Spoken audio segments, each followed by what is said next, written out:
Hamas के हमले ने इजराइल के साथ साथ अमेरिका के भी होश उड़ा दिए। हमास ने तो यहां तक दावा किया है कि इजराइल पर 7 अक्टूबर पर जो हुआ हमला वो तो सिर्फ ट्रेलर है।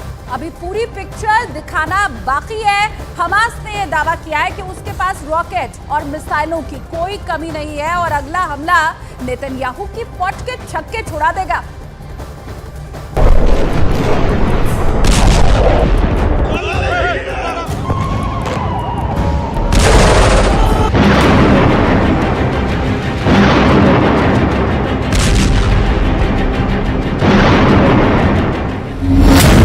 इजरायल पर ट्रिपल अटैक की तैयारी।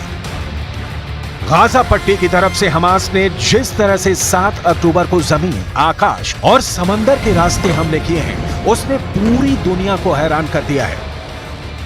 इजरायल भले ही 4 दिन से प्रचंड हवाई हमले कर रहा हो, लेकिन हमास ने दिखा दिया है, जिस हमास को इजरायल मरा हुआ आतंकी संगठन समझ रहा था, वो हमास इजरायल की नाक के नीचे बारूदी हमले की जबरदस्त तैयारी कर रहा था। अब हालात ये हैं कि इजरायल ने गाजा पट्टी में 500 से ज्यादा ठिकानों पर 800 से ज्यादा हवाई हमले किए हैं, लेकिन उसके बावजूद हमास के कमांडर झुकने को तैयार नहीं है। इजरायल और फिलिस्तीन दोनों तरफ के 2500 से ज्यादा लोग मारे जा चुके हैं। हालांकि इजरायली सेना ने दावा किया है कि इजरायल की सीमा में 1500 से ज्यादा हमास चरमपंथियों की लाशें मिली हैं, लेकिन उसके बावजूद हमास 3 देशों के साथ मिलकर इजरायल पर बहुत बड़े हमले की तैयारी करने में रात दिन जुटा है।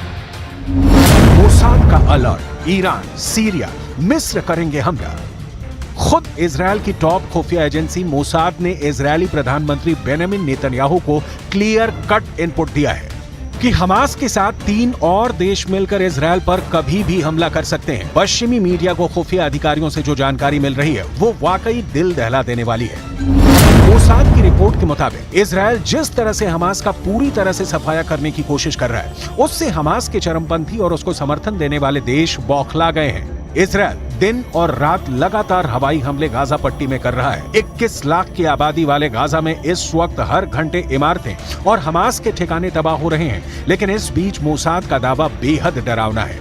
इजरायल की खुफिया एजेंसी मोसाद ने साफ दावा किया है कि इजरायल पर ईरान, सीरिया और मिस्र तीनों मिलकर हमला करने जा रहे हैं। ईरान की तरफ से आत्मघाती ड्रोन और हिजबुल्लाह लड़ाके हमला कर सकते हैं, जबकि सीरिया रॉकेट और मिसाइलों से बड़ा हमला इजरायल पर कर सकता है। वहीं मिस्र, जो हमास के हमले से पहले इजरायल की मिडिल ईस्ट में दोस्ती करवाने में जुटा था, अब वही मिस्र इजरायल पर हमला कर सकता है। दावा किया जा रहा है कि इजरायल की मोसाद के पास पुख्ता जानकारी है कि ईरान, सीरिया और मिस्र इजरायल पर हमला करने जा रहे हैं। यानी हमास को अब इजरायल पर दूसरा हमला करने के लिए 3 देशों का साथ मिल गया है।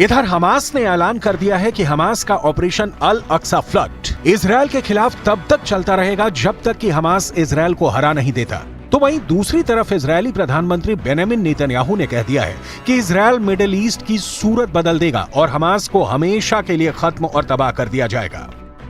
שכולנו רוצים תוצאות כאן ועכשיו. זה ייקח זמן. אבל אני מבטיח לכם, אזרחים יקרים, בסיומה של המערכה, כל אויבינו ידעו שזאת הייתה טעות איומה לתקוף את ישראל. מה שנעשה לאויבינו בימים הקרובים יהדהד אצלם לדורות.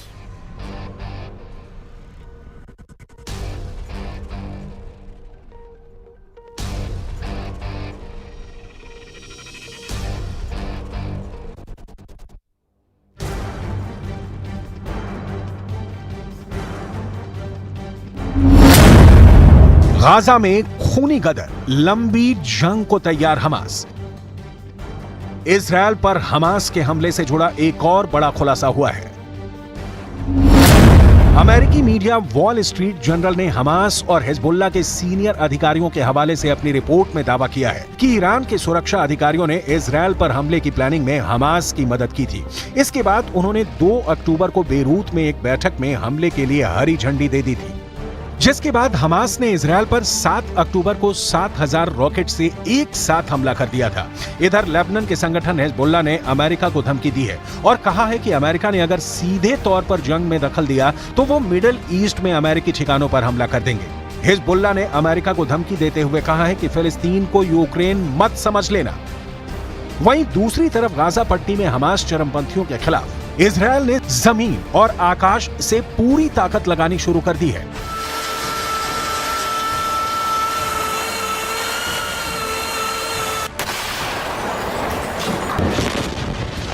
खबरों के मुताबिक इजरायल ने अपनी सेना को पूरी गाजा पट्टी पर कब्जे के आदेश दिए हैं। इजरायल ने 1 लाख सैनिकों को गाजा बॉर्डर पर तैनात किया है। साथ ही 3 लाख सैनिकों को तैयार रहने के लिए कहा गया है।